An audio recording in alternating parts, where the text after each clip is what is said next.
সংগ্রাম হবে আল্লাহর রাস্তায়। কি উদ্দেশ্যে? দিন প্রতিষ্ঠার উদ্দেশ্যে।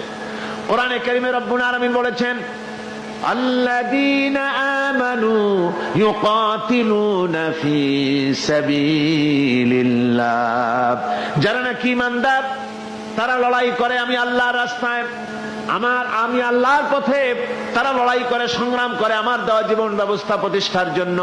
ওয়াল্লাযীনা কাফারু ইউকাতিলুনা ফি সাবিলিত তাগুত, আর যারা নাকি কাফের, ভালো করে শোনেন, আল্লাহ পাক বলছেন যারা নাকি কাফের তারাই লড়াই করে মানুষের তৈরি করা তাগুতের পথে লড়াই করে, অর্থাৎ আল্লাহর দেওয়া রাসূলের দেওয়া বিধানকে বাদ দিয়ে মানুষের তৈরি করা, অন্যের তৈরি করা মতবাদ প্রতিষ্ঠার পিছনে সংগ্রাম করে।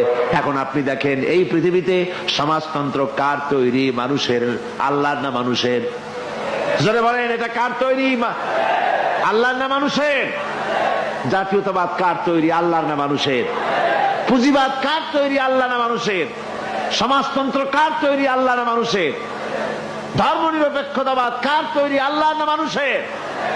এই সমস্ত মতবাদকে মানুষের তৈরি করা, এসব মতবাদকে প্রতিষ্ঠিত করার জন্য যারাই সংগ্রাম করে, যারাই লড়াই করে, আল্লাহ পাক বলেছেন ওয়াল্লাযীনা কাফারু ইউকাতিলুনা ফি সাবিলিত তাগুত, এরা হচ্ছে লড়াই করে তাগুতের পথে, শয়তানের পথে। কার পথে গুলি?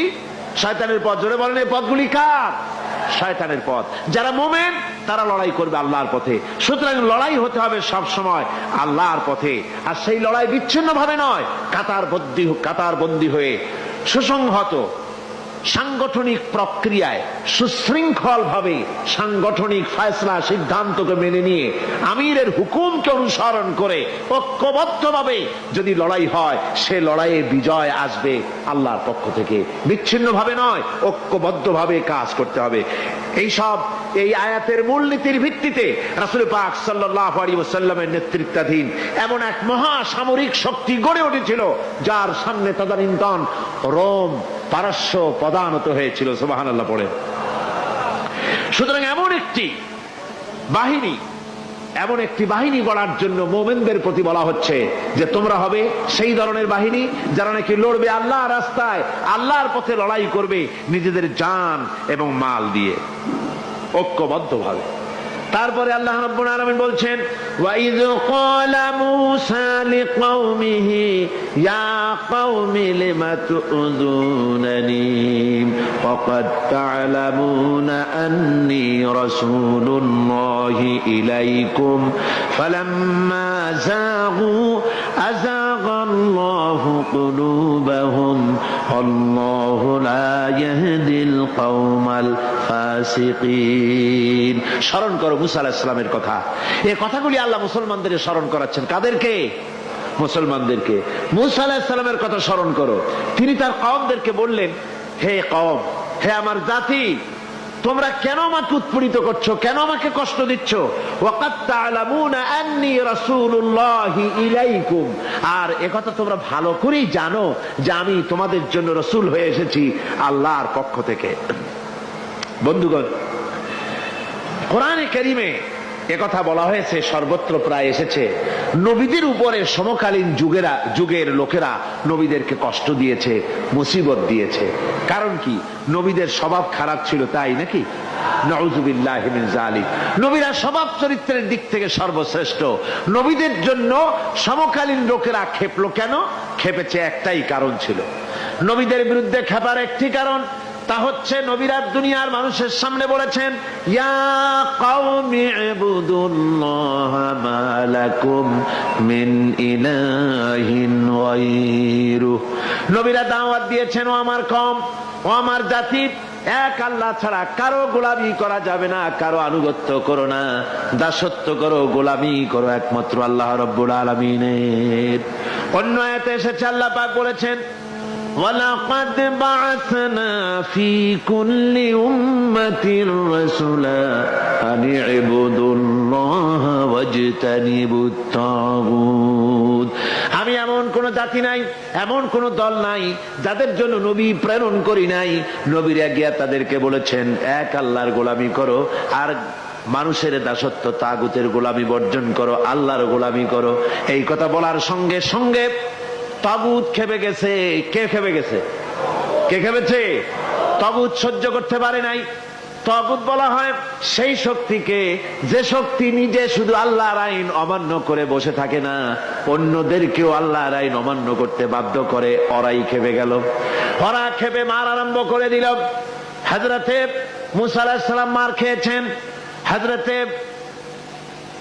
হযরতে মুসা আলাইহিস সালাম, হযরতে ঈসা আলাইহিস সালাম, ইব্রাহিম আলাইহিস সালাম, নূহ আলাইহিস সালাম, এমন কোন পয়গম্বর আছেন যিনি মার খান নাই? কোরআনে কারীম বলা হচ্ছে ইয়া হাসরাতান আলাল ইবাদ মা ইয়াতিহিম মির রাসূলিন ইল্লা কানু বিহি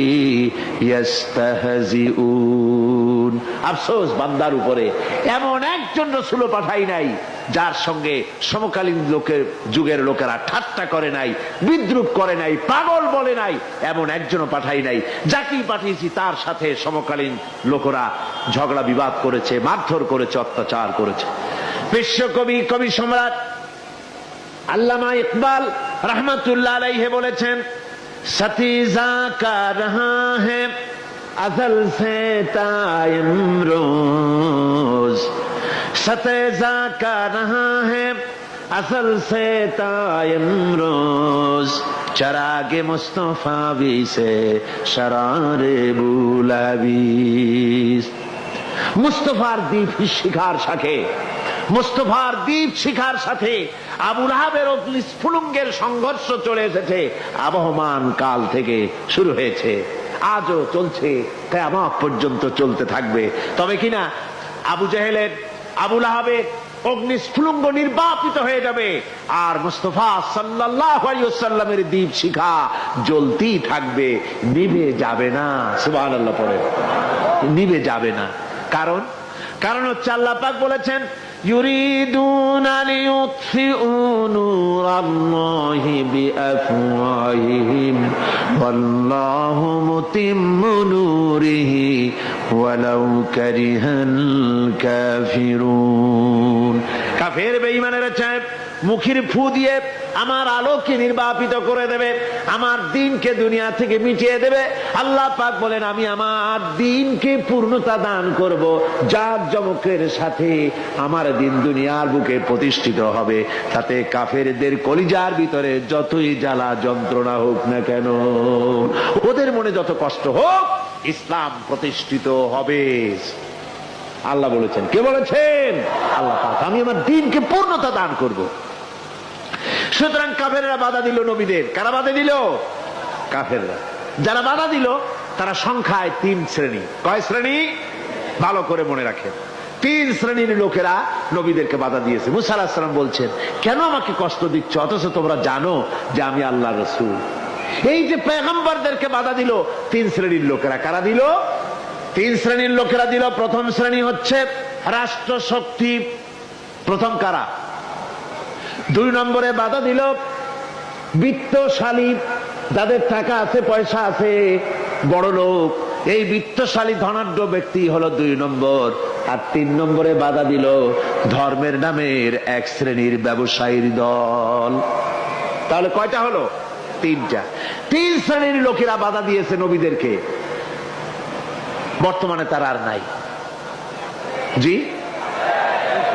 বর্তমানেও আছে, ভবিষ্যতেও থাকবে। 3 শ্রেণীর লোকেরাই বাধা দিয়েছে, বর্তমানেও দিচ্ছে, ভবিষ্যতেও দিবে। এই 3 শ্রেণীর প্রথম শ্রেণী হলো রাষ্ট্রশক্তি। রাষ্ট্রশক্তি বাধা দিল কেন? কেন বাধা দিল? রাষ্ট্রশক্তি যেমন ফেরাউন, রাষ্ট্রশক্তি নমরুদ, রাষ্ট্রশক্তি হচ্ছে আবু জেহেল, আবু লাহাব, আবু সুফিয়ান, উতবা, শাইবা, মুগীরা, এরা বাধা দিল। রাষ্ট্রশক্তি বাধা দিল। বাধা দেওয়ার কারণ হলো রাসূলুল্লাহ বলেছেন, নবীরা বলেছেন, তারা বলেছেন সবাই ইয়া কওমি ইবুদুল্লাহ মা লাকুম মিন ইলাহিন গায়রু। নবীজি বলেছেন ইয়া আইয়ুহান নাস কুলু লা ইলাহা ইল্লাল্লাহ তুফলিহু।